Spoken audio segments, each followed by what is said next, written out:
Tonight, water everywhere. But a new report indicates Alberta is the worst province in the country at safeguarding drinking supplies. Plus, getting to know you. Imperial Oil held its annual open house last night. I'm Clayton Brown, and I'll tell you what it was all about coming up. And take them down. The occupied tents are removed from Regina, and other Canadian cities take action as well. In sports, lighting it up, second-year Bobcat Josh Atkinson is getting league-wide recognition after being named the AJHL Player of the Week. This is Newcap News with Jacob Zaire. Good evening, and thank you for joining us. Jack, Bobcats are having a pretty good season so far, and it's due to standout players like Atkinson. Yeah, and you know what? Josh is the second Bobcat to win AJHL Player of the Week. We have a profile on him coming up in sports. Look forward to that, Gerard. And I guess not really looking forward to the weather. We've got a bit of a dump coming our way. A bit of a dump. Old Man Winter has a score sheet this long. He's going to strike up the band, it seems. Let's look at it. We've got a winter storm warning stretching from Edmonton all the way to Lloydminster. Just at about 3:30, Environment Canada put it out. We've got to -7 actually was our high today. We're dropping off very quickly. The humidity also going up quickly. The wind has slowed up. All of those are key indicators, and the wind chill is not our friend in this hour. It's -10 right across the region. Some flurries coming down already in Cold Lake and area. The Battleford's expecting the cloud cover to increase, and we'll talk a bit more about it. The warning says upwards of 10 centimeters. We'll talk about it in the second segment. Bonnyville RCMP have released the names of the deceased and the cause of the house fire just east of Bonnyville yesterday morning. The name of the two dead men are John Kenneth Bockhout, age 22, and Blake Kenneth Hesselwood, also age 22, and both men were from Blythe, Ontario. The name of the surviving injured party will not be released. The fire is not deemed suspicious, and the cause of the fire has been identified by investigators as, quote, consistent with smoking-related materials. Alberta has an abundant source of natural and clean drinking water. However, a new report shows that Alberta is the province most likely to suffer a waterborne disease outbreak. Emmett Murphy has the story. Since the faulty and deadly water management crisis in Walkerton, Ontario, the environmental organization EcoJustice has issued report cards on water safety in Canada. In its third report card, Alberta is the worst-ranked province in the country, receiving a C- grade. These grades reflect a level of risk, and we all hope that risk doesn't turn into a waterborne disease outbreak, but the risk is higher. Alberta's grade marks a slide from the B it received in 2006. EcoJustice says that nothing much has changed in the province since then, and that's exactly why the mark has suffered. Treatment levels, water quality standards, testing levels have remained virtually the same, whereas in other places the landscape is changing.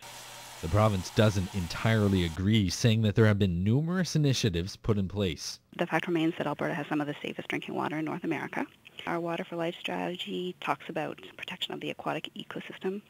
That's one of the things that we have in place to protect source water. Our watershed planning and advisory councils.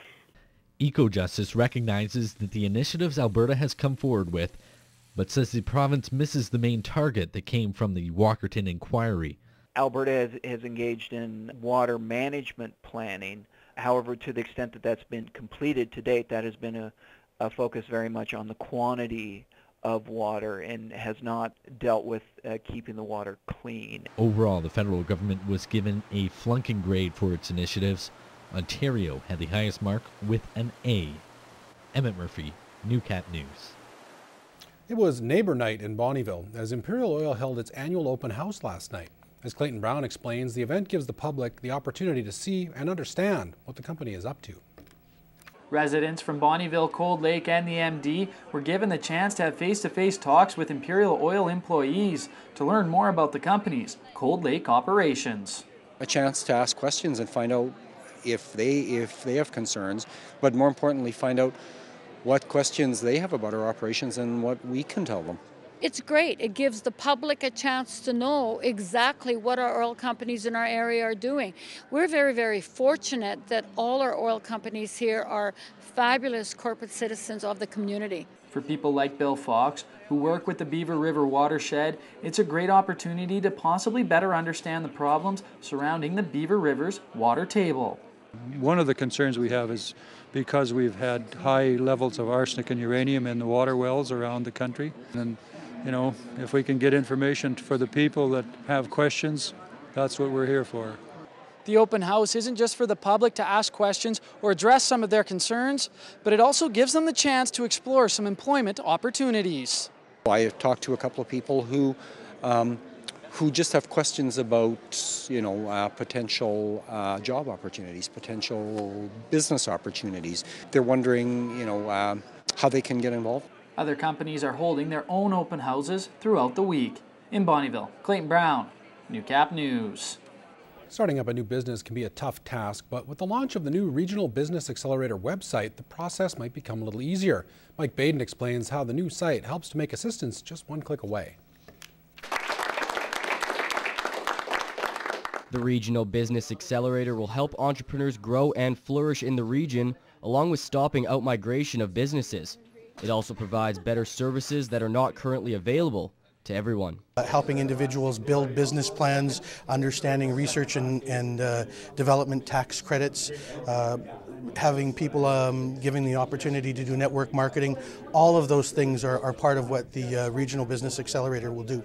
Diane Harms from Lakeland College says this will open up more doors for the students. Lakeland College wants to create opportunities for students to live the learning, and Accelerator of Business means that the business students can create opportunities to work with businesses and learn from them, and hopefully have our students create entrepreneurial opportunities here in our community. An annual membership fee is $125 and includes up to 12 hours of business mentoring every day, connecting with local experienced business owners, along with business plan and development support. It means there's a place now for entrepreneurs, and not just young ones, but any entrepreneur, to come and get the supports needed with no burden, no encumbrance, and they can get to it, get access to it, and really launch their companies and accelerate success. Harms feels that mentoring will fill the gap from student to business owner. I see the Accelerator as being a bridging support for those technologies to take them from the college campus and move it into companies so that they can be successful. Mike Baden, Newcap News. It's been law in Saskatchewan for some time now, and after the break, we'll see that police forces across the province will be cracking down on distracted drivers this week.